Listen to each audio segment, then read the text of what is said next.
Hello and welcome to another messy corner of my studio here in France. I've got multiple pieces on the go here.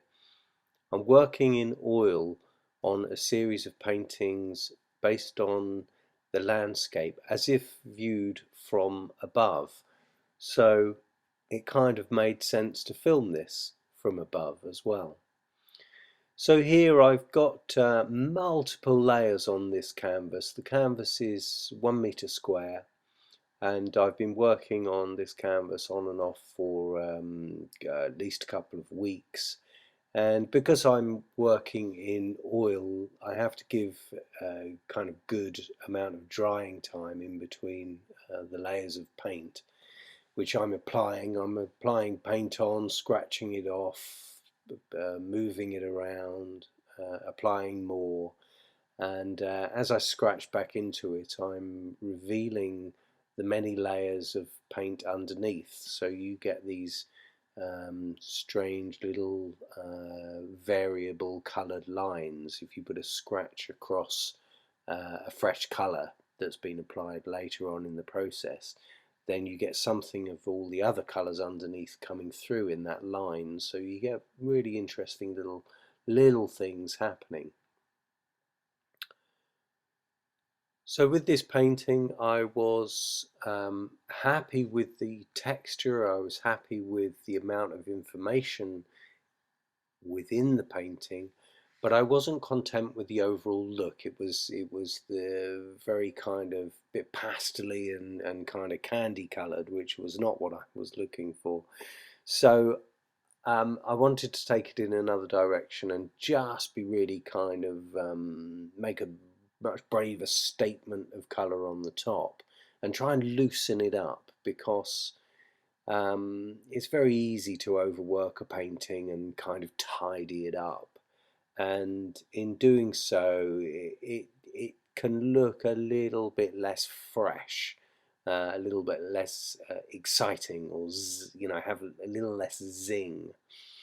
And that's what I wanted to put back into this painting, a little bit of fresh movement, deeper colour, to give it much more depth, and simplify the surface a little in terms of the amount of information on there, but scratch back into it. So in the end, I guess that there's more information, not less, but I wanted the composition to somehow come together and sit together in a slightly more uniform manner, just so that it sits really.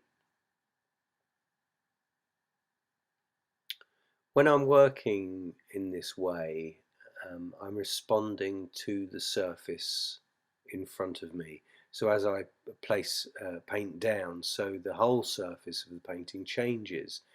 And so it's a two-way process. The painting's speaking to me as I'm speaking to the painting.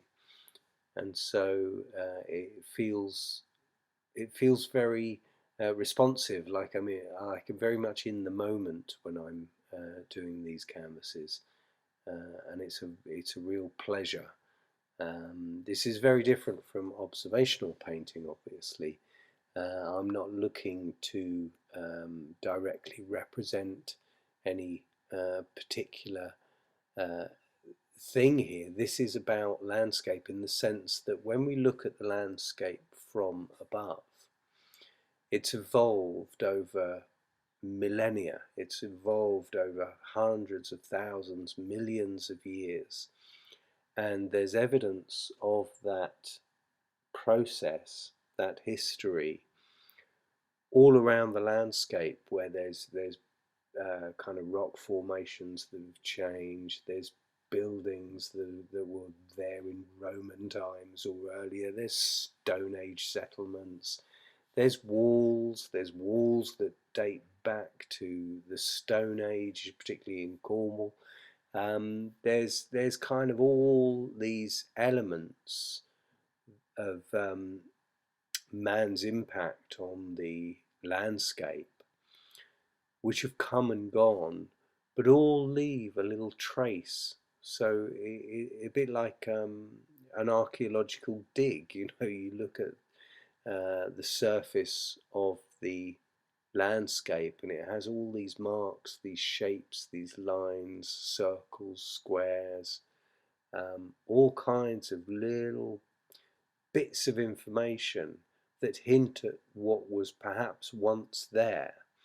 And so you're left with this little kind of trace element, but you don't know what it was. And that's what I really like about this idea of an evolved landscape and an evolved painting. I don't set out on these with a clear indication of where they're going or what they're going to look like. I'm letting the painting speak to me. I'm letting the surface evolve, and that has to be given time. In the top of the picture, you may notice that there is, I think there's about 9 smaller paintings drying on that bench there. They're all in between layers, um, waiting for that surface to dry enough to work over it. Um, I really like having loads and loads of work on the go at the same time. There's I'm lucky to have the space in this studio here to be able to do that. It for me it really adds up to a process, because for me creating art is about the practice of creating art rather than the end results. The paintings that um, are finished, the paintings that get completed, are kind of spin-offs of the process. People have asked me, how do I know something's finished? It's a difficult one, really. I have to live with paintings for a little while before I really know whether they are finished or not. I can think they're finished after a painting session, and I can be very pleased with them, but I need to sit with them for a week or 2 weeks, have them in my studio, and I will look at them again and again, and there's a and if there's nothing more I can do to them, if they're not saying, hey, I need you to do a little red mark over here, or I need a bit more work around this bit, or this bit's not quite working, then I'll get that painting back on the table or back on the easel and keep reworking it. I find once you start reworking a painting, then for me anyway, it tends to sort of shoot off in a fresh direction. And that's great, that's great. I think it's really good to be quite bold and allow yourself to really let a painting change direction, let it go somewhere unknown. It's at the end of the day, it's all a journey of discovery, and the end result is then a surprise, and it's a surprise to me. They're not a set of marks that I would necessarily have found any other way, and so that's what's nice for me, really. You see, I'm walking around the painting at the moment, just deciding which angle to work on it from, what's it looking like from different angles. If it was on an easel, then I may turn it round as I work on it. When you're working on something abstract, it's often good to put a new perspective on it by turning it 90 degrees or 180 degrees. It gives you a fresh look at the balance of a painting, whether the composition's working, whether the distances between things are making sense, whether there's a focal point that you want or whether there's a focal point that you don't want. You get to see it sometimes when you change your own viewpoint from which you're looking at the painting from. So this is much stronger now. I've mixed. This is Prussian blue mainly that I'm working with. It's got some mauve in there as well, and also a little bit of a kind of an ochre in there just to tone it back a touch. The colouring on the video shows it as a sort of brighter blue than it actually is on the painting. It's a bit deeper and a bit richer, which is what I was looking for. I want the end result of these paintings, these abstract ones that I'm working on.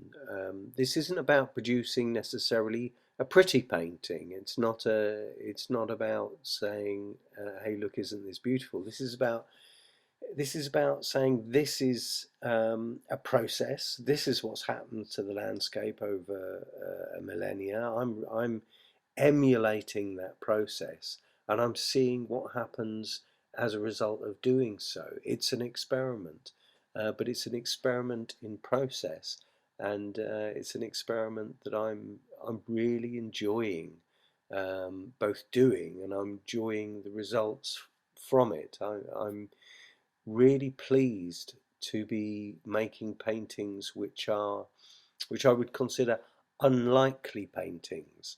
I like that idea of trying to find ways of painting or images or paintings which perhaps look a little different from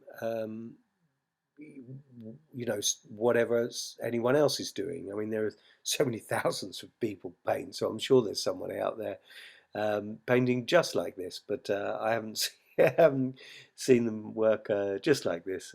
And indeed, it is true that when we're working